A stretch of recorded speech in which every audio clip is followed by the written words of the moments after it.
Audio Jungle.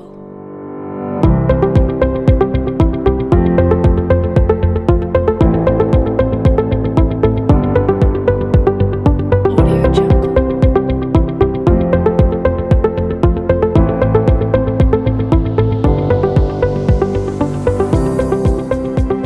Audio Jungle.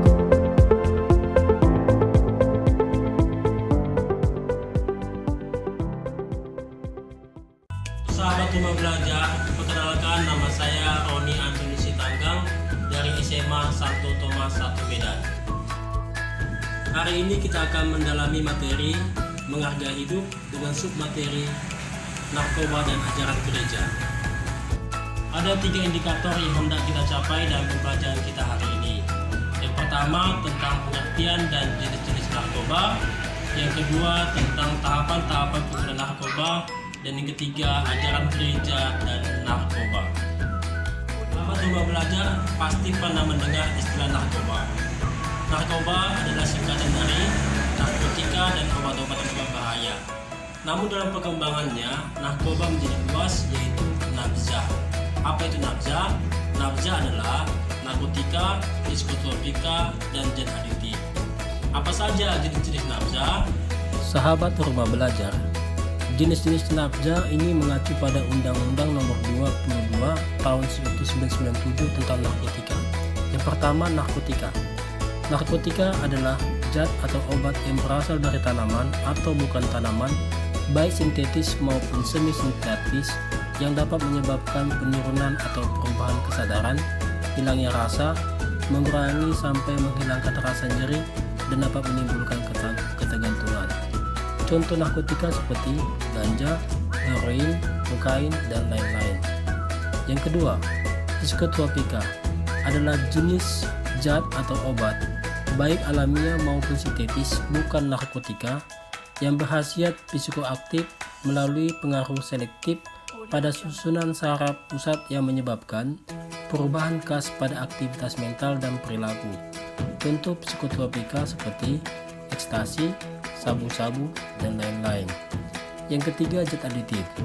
Zat aditif adalah zat atau bahan lain bukan narkotika dan psikotropika yang berpengaruh pada kerja otak dan dapat menimbulkan ketergantungan. Contoh zat aditif adalah tinercat, lem, aseton, dan lain-lain. Bagaimanakah tahapan pengguna narkoba?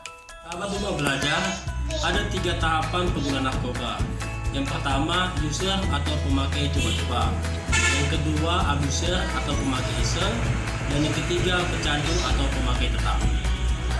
Yang pertama, user atau pemakai coba-coba.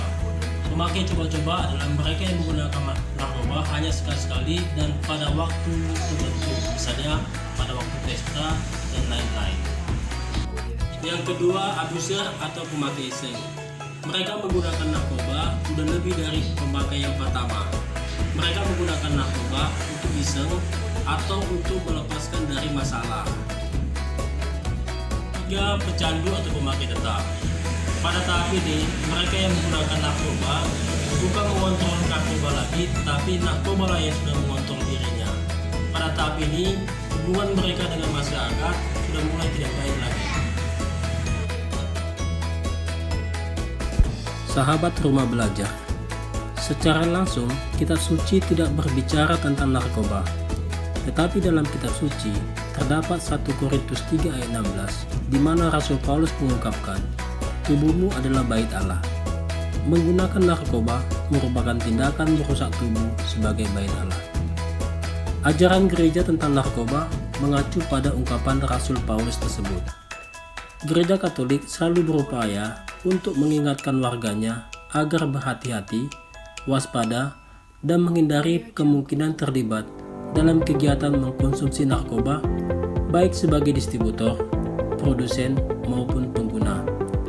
Gereja mengutuk setiap kejahatan pribadi dan sosial yang menyebabkan dan menguntungkan bagi penyalahgunaan narkoba atau nafsa. Namun atas dasar cinta kasih, gereja juga menganjurkan umatnya untuk merangkul mereka yang terlibat dalam kegiatan penyalahgunaan narkoba dan mengajak mereka kembali ke jalan yang benar. Nah, demikianlah materi kita kita tentang narkoba dan ajaran gereja. Sebagai tugas untuk kita, buatlah satu poster atau gambar yang berisi ungkapan katakan tidak pada narkoba.